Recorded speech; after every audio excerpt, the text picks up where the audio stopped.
is a complex psychological, emotional, physiological, neurobiological, social, and spiritual process.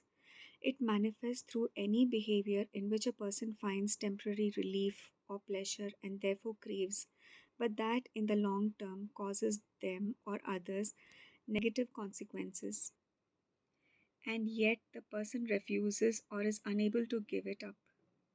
Accordingly, the three main hallmarks of addiction are short term relief or pleasure and therefore craving, long term suffering for oneself or others, and an inability to stop.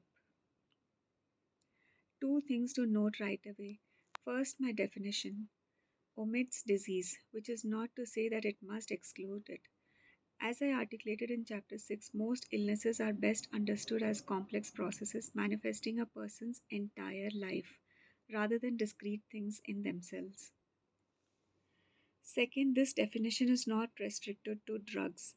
The same drive that often devotes itself to substances can activate any number of behaviors, from compulsive sexual roving to pornography, from inveterate shopping to the internet, both of which habits I know well, from gaming to gambling, from any sort of binge eating or drinking to purging, from work to extreme sports, from relentless exercising to compulsive relationship seeking, from psychedelics to meditation.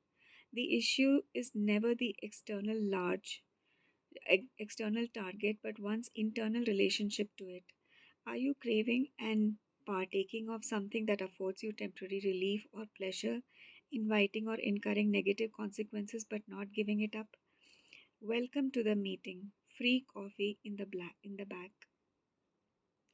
If you have seen me speak on this topic, whether in person or on YouTube, you'll probably know what I'm about to ask next. I usually pause here to invite a show of hands.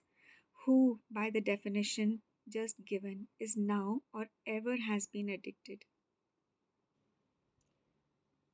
No matter the audience size, virtually no one's hands ever stays lowered, except I like to jest for the occasional liars. That is how downright normal addictions are in our culture today. I invite you, fearless readers, to put yourself to the same test with or without the hand raising.